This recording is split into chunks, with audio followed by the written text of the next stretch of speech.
তো ration card নিয়ে একটি গুরুত্বপূর্ণ আপডেট আপনাদের দেব, বিশেষ করে তাদের জন্য যারা রেশন কার্ড ট্রান্সফার করিয়েছেন এবং যারা অনলাইন বা অফলাইনে রেশন কার্ড ট্রান্সফার করিয়েছেন সেই ট্রান্সফার রেশন কার্ড কিন্তু বর্তমানে বাতিল হয়ে গেছে বা নন সাবসিডাইজ ক্যাটাগরিতে পরিবর্তন হয়ে গেছে। এবং এই যে বিষয়টা সেটা কিন্তু 99% লোকই বুঝতে পারছেন না। যে রেশন কার্ড তারা ট্রান্সফার করেছেন সেই রেশন কার্ডে বর্তমানে তারা রেশন সামগ্রী পাচ্ছেন, কিন্তু অফিসিয়াল ওয়েবসাইটে সেই রেশন কার্ডটি নন সাবসিডাইজ ক্যাটাগরিতে পরিবর্তন হয়ে গেছে, যে রেশন কার্ডে আপনারা কিন্তু কোনো রকম খাদ্য সামগ্রী পাবেন না। তো এই বিষয়টি কিন্তু প্রত্যেকেই অনলাইনে চেক করে নেবেন। যদি আপনি রেশন কার্ড ট্রান্সফার করিয়ে থাকেন অনলাইন বা অফলাইন, সেক্ষেত্রে দেখবেন প্রত্যেকটা রেশন কার্ডই কিন্তু নন সাবসিডাইজ ক্যাটাগরিতে পড়ে গেছে এবং ভবিষ্যতে আপনারা সেই রেশন কার্ড থেকে কোনো রকম রেশন সামগ্রী পাবেন না। এটা হওয়ার আগে আপনারা অবশ্যই অনলাইন থেকে একটি জিনিস করিয়ে নেবেন। যদি আপনার রেশন কার্ড নন সাবসিডাইজ হয়ে গিয়ে থাকে সেক্ষেত্রে কিন্তু আপনারা অনলাইন থেকে অবশ্যই একটি কাজ করিয়ে নেবেন।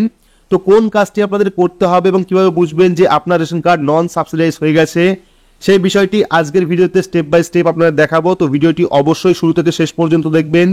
ভিডিওটি ভালো লাগলে লাইক করবেন, চ্যানেলটিকে সাবস্ক্রাইব করে পাশে রাখা বেল আইকনটি প্রেস করে নোটিফিকেশন অল করে রাখবেন, সবার সুবিধার্থে ভিডিওটি শেয়ার করবেন। তো চলুন শুরু করি। তো প্রথমে আপনারা যেটা করবেন, আপনার স্মার্টফোন থেকে অথবা কম্পিউটার থেকে যে কোনো একটি ব্রাউজার ওপেন করবেন। ব্রাউজার ওপেন করে সেখানে গিয়ে সার্চ করবেন food.wb.gov.in। তো food.wb.gov.in লিখে সার্চ করলেই কিন্তু পশ্চিমবঙ্গ খাদ্য দপ্তরের অফিসিয়াল যে ওয়েবসাইট সেই ওয়েবসাইটটা চলে আসবে এবং এখানে কিন্তু আপনারা অনেকগুলি অপশন পেয়ে যাবেন। রেশন কার্ডের যাবতীয় কাজ কিন্তু আপনারা এখান থেকে করতে পারবেন। তো সব থেকে সহজ যে পদ্ধতি আপনারা কি করবেন, এখানে দেখতে পাবেন ওল্ড ওয়েবসাইট বলে একটি অপশন দেওয়া রয়েছে। সেই ওল্ড ওয়েবসাইট অপশনে ক্লিক করবেন। ক্লিক করলে কিন্তু খাদ্য দপ্তরের পুরনো যে ওয়েবসাইট সেই ওয়েবসাইটে নিয়ে চলে যাবে। তো এখান থেকে আপনারা কি করবেন, ডান সাইডে দেখতে পারবেন রেশন কার্ড বলে একটি অপশন রয়েছে। সে রেশন কার্ডে ক্লিক করবেন। ক্লিক করার পর অ্যাপ্লাই অনলাইন অপশনে ক্লিক করবেন। ক্লিক করলে কিন্তু সমস্ত রকম ফর্ম অর্থাৎ রেশন কার্ডের যাবতীয় ফর্ম কিন্তু আপনার সামনে চলে আসবে। এখান থেকে আপনারা কি করবেন, যে কোনো একটি ফর্মের উপর ক্লিক করবেন। তো আমি এখানে অ্যাপ্লাই 5 নম্বর যে ফর্ম অর্থাৎ কারেকশনের ফর্ম সেই ফর্মের উপর ক্লিক করলাম। ক্লিক করলে কিন্তু পরবর্তী আরও একটি পেজ আপনাদের সামনে চলে আসবে, যেখানে কিন্তু আপনাদের ফোন নাম্বার দিতে হবে, অর্থাৎ আপনার পরিবারের রেশন কার্ডের সাথে যে ফোন নাম্বার লিঙ্ক রয়েছে বা আপনার রেশন কার্ডের সাথে যে ফোন নাম্বার লিঙ্ক রয়েছে সেই ফোন নাম্বার দেবেন। দেওয়ার পর গেট ওটিপি অপশনে ক্লিক করলে আপনার ফোন নাম্বারে একটি ওটিপি সেন্ড করবে, সেই ওটিপি বসিয়ে কিন্তু ভেরিফাই করতে হবে। যদি আপনারা কোনো কারণে না জানেন যে আপনার রেশন কার্ডে কোন ফোন নাম্বার লিঙ্ক রয়েছে, সেক্ষেত্রে কিন্তু I don't know which mobile number I have my ration card এই অপশনে ক্লিক করবেন। ক্লিক করলে পরবর্তী আরও একটি পেজ আপনার সামনে চলে আসবে, যেখান থেকে আপনারা রেশন কার্ডের ক্যাটাগরি চুজ করবেন। চুজ করার পর এখানে রেশন কার্ড নাম্বার দেবেন। নাম্বার দেওয়ার পর সার্চ অপশনে ক্লিক করলেই কিন্তু দেখিয়ে দেবে আপনার রেশন কার্ডে কোন ফোন নাম্বার লিঙ্ক রয়েছে। তো যে ফোন নাম্বার লিঙ্ক রয়েছে লগ ইন হেয়ারে ক্লিক করবেন। ক্লিক করার পর সেই ফোন নাম্বার দেবেন।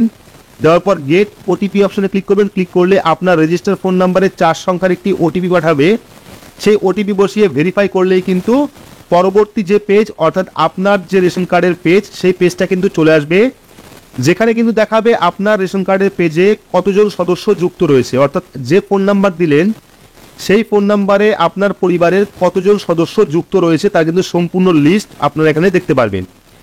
এবং এখান থেকে দেখতে পারবেন যে আপনি বর্তমানে কোন ফর্মটি ফিল আপ করেছেন বা কোন ফর্মটি বর্তমানে আপনার ফিল আপ করা রয়েছে।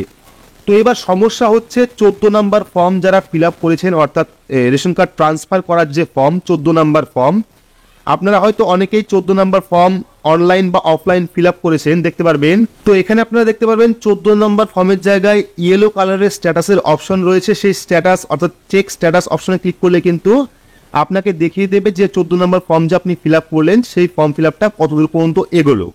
এইবার সমস্যাটা এখানেই, যখন আপনার 14 নম্বর ফর্মটা সাবমিট হয়ে গেল, স্ট্যাটাস অ্যাপ্রুভ হয়ে গেল, দেখতে পাচ্ছেন ওপরে কিন্তু এই যে স্ট্যাটাস সেটা কিন্তু অ্যাপ্রুভ হয়ে গেছে, অর্থাৎ রেশন কার্ডটা ট্রান্সফার হয়ে গেছে। তা সত্ত্বেও কিন্তু এখানে 14 নম্বর ফর্মটা ইয়েলো স্ট্যাটাসে রয়েছে, অর্থাৎ এখনো পর্যন্ত কিন্তু এই রেশন কার্ডটা কমপ্লিট হয়নি। তার বদলে কি হয়েছে, এখানে দেখতে পাচ্ছেন 10 নম্বর যে ফর্ম অর্থাৎ নন সাবসিডাইজ যে ফর্ম সেটাও কিন্তু অ্যাপ্লাই হয়ে গেছে, দেখতে পাচ্ছেন ইয়েলো কালারের স্ট্যাটাস রয়েছে। এবার এই সমস্যা প্রত্যেকেরই হবে যারা যারা রেশন কার্ড অনলাইন বা অফলাইন ট্রান্সফারের জন্য 14 নম্বর ফর্ম ফিল আপ করেছেন। 14 নম্বর ফর্ম ফিল আপ করার পর রেশন কার্ড ট্রান্সফার হয়ে গেছে, সেই রেশন কার্ডে রেশন সামগ্রী পাচ্ছেন, কিন্তু অনলাইন যখনই দেখবেন তখনই দেখবেন এখানে কিন্তু 14 নাম্বার ফর্মটা পেন্ডিং রয়েছে। পাশাপাশি কিন্তু 14 নাম্বার ফর্মের সাথে একসাথেই 10 নাম্বার ফর্মটাও সাবমিট হয়ে গেছে। 10 নাম্বার ফর্মটা হলো নন সাবসিডাইজ রেশন কার্ডের জন্য অ্যাপ্লাই করার ফর্ম। তো নন সাবসিডাইজ রেশন কার্ড কি? নন সাবসিডাইজ হলো যে রেশন কার্ডে আপনি কোনো রকম খাদ্য সামগ্রী পাবেন না, সেই রেশন কার্ড। তো যারা যারা 14 নাম্বার ফর্ম ফিল আপ করবেন, দেখবেন 14 নাম্বার ফর্ম অ্যাকসেপ্ট হয়ে যাওয়ার পর রেশন কার্ড বাড়িতে চলে আসার পর সেই রেশন কার্ড দিয়ে আপনি মাল তুলছেন, রেশন সামগ্রী তুলছেন। অনলাইনে যখনই চেক করবেন তখনই দেখবেন সেই যে রেশন কার্ড দিয়ে আপনি মাল তুলছেন তার স্ট্যাটাস কিন্তু ইয়েলো কালার চলে আসছে, এবং তার পাশাপাশি কিন্তু 14 নাম্বারের জায়গায় কিন্তু সেখানে 10 নাম্বারের যে ফর্ম অর্থাৎ নন সাবসিডাইজ রেশন কার্ড সেটাও কিন্তু একসাথে অ্যাপ্লাই হয়ে গেছে। এবং পরবর্তী সময়ে যখনই এই স্ট্যাটাসটা ভেরিফাই হয়ে যাবে তখনই কিন্তু আপনার কার্ডটিকে বন্ধ করে দেওয়া হবে বা নন সাবসিডাইজ ক্যাটাগরিতে ফেলা হবে, যে রেশন কার্ড দিয়ে আপনি কোনো রকম খাদ্য সামগ্রী পাবেন না। আপনারা যারা যারা অনলাইনে রেশন কার্ড ট্রান্সফার করেছেন তারা অবশ্যই দেখে নেবেন। এখনো পর্যন্ত 99% মানুষই জানে না যে যারা যারা রেশন কার্ড ট্রান্সফার করেছে তাদের প্রত্যেকেরই কিন্তু নন সাবসিডাইজ রেশন কার্ডে অ্যাপ্লাই হয়ে গেছে, অর্থাৎ 14 নাম্বারের সঙ্গে সঙ্গে একবারে কিন্তু 10 নাম্বার ফর্মও সাবমিট হয়ে গেছে। এটা রেশন কার্ডের ওয়েবসাইটের একটা ফল্ট, যে কারণে কিন্তু বহুত দিন যাবত এই প্রবলেমটা হচ্ছে, অর্থাৎ 14 নাম্বার ফর্ম ফিল আপ করলে 10 নাম্বার ফর্ম ফিল আপ হয়ে যাচ্ছে বা অ্যাপ্লাই হয়ে যাচ্ছে। এইবার আপনি কি করবেন যদি আপনার ক্ষেত্রে এই সমস্যা হয়, অর্থাৎ 14 নাম্বারের সাথে সাথে 10 নাম্বার ফর্মও যদি সাবমিট হয়ে যায়, সেক্ষেত্রে আপনি কি করবেন, আপনি চলে যাবেন এই যে স্ট্যাটাস তার প্রিন্ট আউট বের করে নিয়ে চলে যাবেন স্থানীয় বিডিও অফিসে। সেখানে গিয়ে আপনি দেখাবেন, সেখান থেকে কিন্তু আপনার প্রবলেমটা সলভ করে দেবে। আপনি কিন্তু অনলাইন থেকে এই প্রবলেম সলভ করতে পারবেন না, এবং আপনি 1 বছর পর্যন্ত রেশন কার্ডের কোনো রকম কাজও কিন্তু করতে পারবেন না, যতক্ষণ পর্যন্ত না আপনার এই 10 নাম্বার ফর্মটা পেন্ডিং থাকে। অর্থাৎ যখনই অ্যাকসেপ্ট হবে তারপরে কিন্তু আপনি যাবতীয় কাজ করতে পারবেন, না হলে কিন্তু 1 বছর পর্যন্ত আপনি কোনো রকম রেশন কার্ডের পরিবর্তন বা কোনো রকম নতুন member add, ration card category পরিবর্তন বা রেশন কার্ড কারেকশন কোনো রকম কাজ আপনি করতে পারবেন না যতদিন পর্যন্ত না আপনি এই সমস্যার সমাধান করাবেন। তো এই সমস্যার সমাধান কিন্তু আপনারা একমাত্র বিডিও বা এডিও অফিসে গিয়ে কিন্তু সেখান থেকে সমস্যার সমাধান করাতে পারবেন। অনলাইন থেকে কিন্তু এই সমস্যার সমাধান আপনারা করতে পারবেন না। তো আবারও বলছি, আপনারা প্রত্যেকেই অনলাইন চেক করে নেবেন। 100 জনের মধ্যে 100 জন যারা রেশন কার্ড ট্রান্সফার করেছেন তাদের প্রত্যেকেরই কিন্তু একই সমস্যা। 14 নাম্বার ফর্ম সাবমিট করলে কিন্তু তার সাথে সাথে 10 নাম্বার ফর্মটাও সাবমিট হচ্ছে, যেটা হলো নন সাবসিডাইজ রেশন কার্ড। আপনারা হয়তো অনেকে ভাববেন যে বর্তমানে আপনারা রেশন পাচ্ছি, সেক্ষেত্রে কোনো কিছু করার দরকার নেই, কিন্তু করতে হবে, না হলে কিন্তু পরবর্তী সময়ে যখন কার্ডটা নন সাবসিডাইজ হয়ে যাবে তখন কিন্তু আপনারা সেই কার্ডে কোনো রকম রেশন সামগ্রী পাবেন না। তো এই আপডেটটি আপনাদের দেওয়া ছিল। আপডেটটি আপনাদের কেমন লাগলো অবশ্যই কমেন্ট বক্সে কমেন্ট করে জানাবেন। ভিডিওটি ভালো লাগলে লাইক করবেন, চ্যানেলটিকে সাবস্ক্রাইব করে পাশে রাখা বেল আইকনটি প্রেস করে নোটিফিকেশন অল করে রাখবেন। সবার সুবিধার্থে ভিডিওটি শেয়ার করবেন।